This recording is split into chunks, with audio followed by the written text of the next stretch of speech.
So this is Jacob Zuma. No. Isingisi siyeyisa. Ngicela ukuthi ngiqale phansi.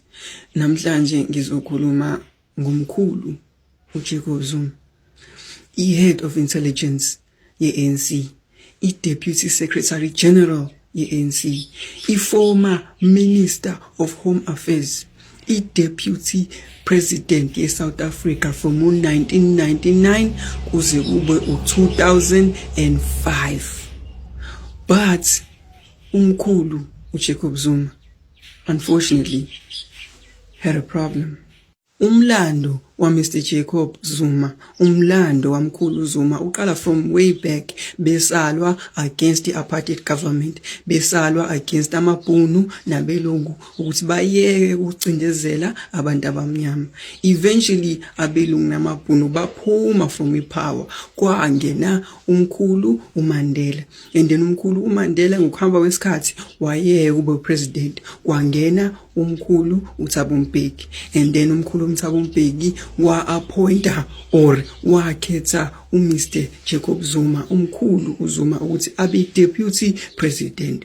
Baphatha kwahamba isikhathi, and then umkhulu uThabo Mbeki wayeka naye, and that's when the time sokuthi umkhulu uJacob Zuma abe president. Yilapho khona kwaqala ukulunga izinto eSouth Africa. Unlike abanye president, the first thing umkhulu uZuma ayenza the time bemkhetha ukuthi uzoba umholi wesizwe, uzoba ngupresident, wafuna ukuthuthukisa umuntu omnyama.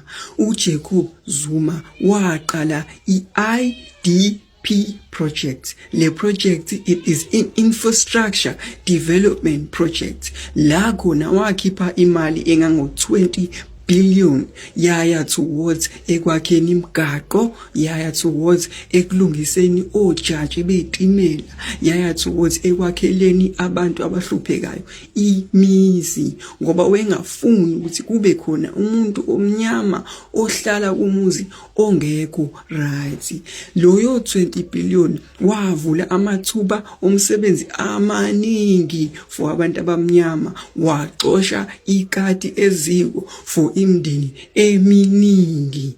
Into ebaluleke kakhulu ekwabe yona eba usizo ayenza umkhulu uJacob Zuma wazokwenza sure ukuthi imali yeqolo iyakhuphuka ngo-50 rand every year. That means imndeni nomndeni yayiba khona imali abebethola ekupheleni kwenyanga ukuze bakwazi ukuthenga ukudla, whether kukhona ilunga lomndeni lisebenzayo noma alikho. Akagcinanga lapho, wayenza sure ukuthi amaphilisi, imishanguzo iyatholakala emakliniki. Akagcinanga futhi nalapho, wayenza sure ukuthi umuzi nomuzi kukhona noma umuntu oyedwa noma bawu2 abasebenzayo.